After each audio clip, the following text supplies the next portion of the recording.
Welcome to the EisnerAmper Engaging Alternatives podcast series.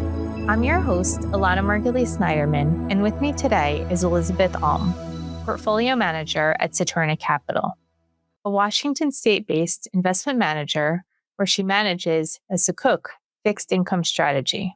Today, Elizabeth will share her outlook for Sukuk fixed income investing, including the greatest opportunities, challenges, and more. She will also discuss her experience being a woman in the industry. Before we dive into the conversation with Elizabeth, don't forget to hit that like button and subscribe to EisnerAmper wherever you listen to your podcasts. And you can also find us on YouTube at EisnerAmper. Hi, Elizabeth. Thank you so much for being with me today. Thank you for having me, Elana. Absolutely. So to kick off the conversation, tell us a little about yourself, your firm, and how you got to where you are today. I've been working in the fixed income markets for 18 years. I spent 11 years first focused on muni bonds before joining Saturna in 2018 and expanding to Sukuk in global bonds. So I took a relatively non-traditional educational path to managing fixed income mutual funds. My education was in archaeology and economics. I actually worked on an archaeological dig in Egypt before finding my passion in fixed income. But one of the things I absolutely love about the world of bonds, and ultimately what drew me to this line of work, is how tangible the asset class is. So much of the infrastructure we use, buildings we see, or even schools kids attend are financed with debt. And with 50,000 distinct issuers, my time in the muni market really taught me the diversity of structures you can find in fixed income and the possibilities of what can be financed. Then in 2018, I made my leap to Saturna. I was excited about the company's global focus and values-based investing. In the case of the Sukuk market, which is our focus today, that means I help manage the Elana Participation Fund, one of the only dedicated Sukuk funds in the country. Our fund allows people of the Muslim faith to be able to invest in a fixed income-like asset class in a way aligned with their values, which means a prohibition on the collection of interest. At EisnerAmper, we are creative problem solvers that take a 360-degree approach focusing on you. We're an award-winning firm with decades of experience. EisnerAmper, let's get you ready. Great, Elizabeth. That segues into the follow-up question I have for you. Given your focus on Sukuk fixed income investing, I would love to hear your high-level outlook for the space. So Sukuk are an asset class that are separate and distinct from bonds, yet also have many similar characteristics. They were specifically structured to address the fact that people of the Muslim faith can't invest in the bond markets because the faith prohibits the collection of interest. It also requires a risk-sharing versus a risk-transferring approach to finance. So Sukuk can have similar features to a bond, like a maturity date, and can generate income, but that income has to be generated from revenue-producing assets rather than being paid as interest. For example, these assets can be a group of buildings with rental payments going to Sukuk holders. They can be seats on an airplane or even airtime on cell towers. Sukuk can be purchased in the primary or secondary market like a bond, but can't come with guarantees like collateral posting.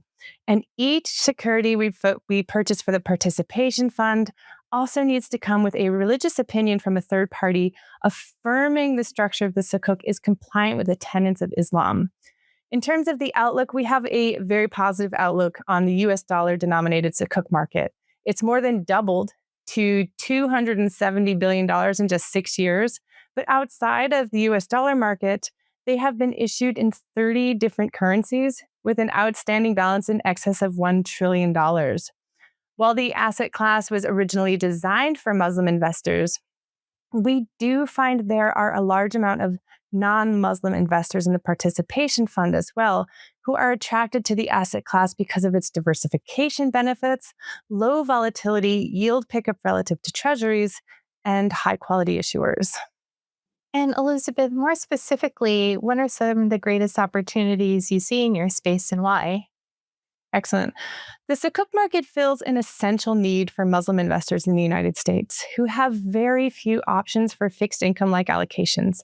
So we position the participation fund in a way that can act with a similar duration to an intermediate bond fund, providing our investors first and foremost with capital preservation and also current income. As I mentioned before, many of our fund's investors are also not Muslim. They've seen some of the benefits of the asset class, which includes first, as US dollars Sukuk offer a low correlation to other fixed income assets, helping reduce portfolio volatility and improve risk-adjusted returns. Sukuk are actually less correlated to the S&P 500 than the U.S. aggregate over the past 5 years. And despite the issuers located in the GCC, they are actually negatively correlated to oil. Second, historically, Sukuk have shown less volatility than both emerging market bonds and even U.S. treasuries, making them an attractive defensive allocation. There's a 37% reduction in volatility relative to U.S. treasuries over the past 5 years.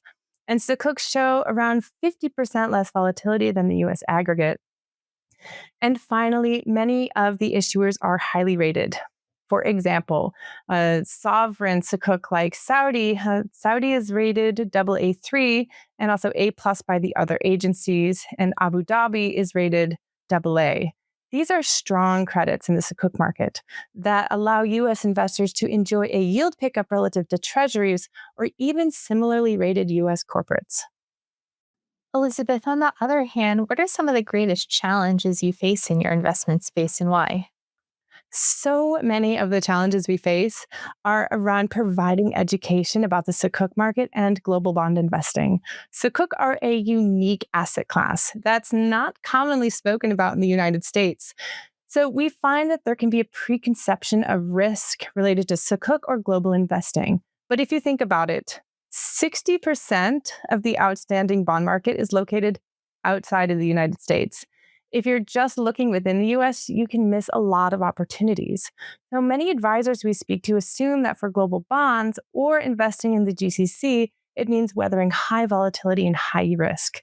However, we published a paper called The Case for Global Bonds, specifically looking at global bond investing, evaluating risk versus return characteristics for many asset classes, including Sukuk, US high yield, investment grade debt, equities, and even global bonds. And we found that Sukuk historically have provided a competitive balance of returns with less risk versus US treasuries or even the global ag. Specifically, our strategy has been to take a low volatility approach to global bond investing by choosing solid issuers. We have on-the-ground due diligence.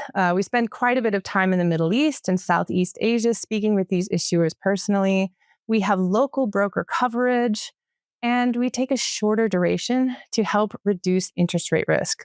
Ultimately, this supports the participation fund's objectives of capital preservation and current income. Elizabeth, to shift gears a bit, being a woman portfolio manager in the industry, you're clearly an inspiration, and I would love to hear what you're doing to inspire other women to follow in your footsteps. Absolutely. Unfortunately, women only account for 11% of portfolio managers in the US. And this is lower than it was 20 years ago and even trending downward over the past year. So my goal is to give visibility to the bond markets and to fixed income and to show the possibilities of this market to get gender diverse, bright minds interested in the asset class. Even for myself, when I was thinking about a career, bond markets were not something that were visible or had an exciting reputation. Most of the hype revolved around other asset classes, alternatives, equities, investment banking. It was really chance that connected me with fixed income. So this goal to increase visibility is really to bring bonds to life by connecting people to the diverse stories, projects, and economies that make up a market I personally think is fascinating. So just like my archaeology background, I do feel like a detective in my work, digging up disparate pieces of information to weave a story. But making the fixed income markets feel accessible is one of my passions. So I speak publicly as much as I can, letting my voice be heard as an expert in the bond markets. I've spoken at colleges about bond investing, trying to get young women interested in the fixed income markets. And I constantly put out research focusing on sustainability and the importance of gender in investing.